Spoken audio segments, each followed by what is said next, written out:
Umaasa si political blogger attorney Jesus Falsis na maipapasa ang panukalang magpapalakas sa kapangyarihan ng ICI sa pag-iimbestiga nito sa flood control scandal. Safety net daw ito sakaling umabot sa Malacanang ang iskandalo. Narito ang Agenda Weekend Report ni Joash Malimban. Umani ng samot-saring reaksyon sa social media ang tweet ni attorney Jesus Falsis na tila na-labelan umano si Barry Tayam na isang diehard Duterte supporter o DDS. Siya ang individual na nagsumite ng isang petisyon sa Korte Suprema na humahamon sa legalidad ng Independent Commission for Infrastructure o ICI. Sa ilang tweets ni Falsis, kine-question nito ang layunin ni Tayam sa pagpa-file ng petisyon.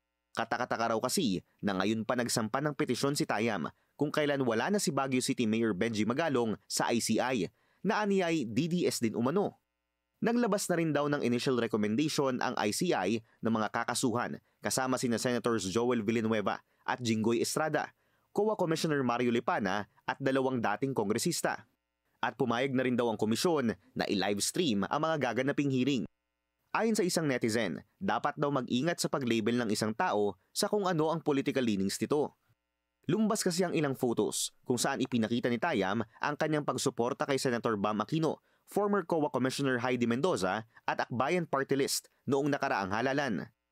Ayon sa petisyon ni Tayam, dapat umanong ideklara ng Korte Suprema na naaayon sa saligang batas ang executive order ni PBBM na bumuo sa ICI.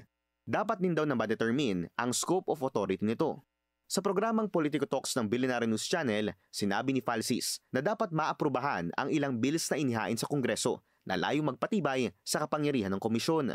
Okay nga sa ICI, no, may nag-question ng constitutionality nun, ha? Yes. Kaya dapat Teacher talaga, pa, correct. Kaya dapat mapasa ng Congress yung bill strengthening the Independent Commission kasi baka hindi alam ng mga tao ngayon, nung panahon ni Pinoy, may ginawa ding Truth Commission na strike down ng Supreme Court. Correct. Kaya baka mawala yung ICI kung executive order lang.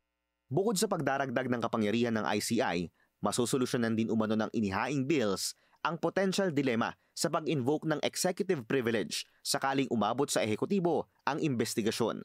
Para sa Agenda Weekend, Joash Malimban, Billionaire News Channel.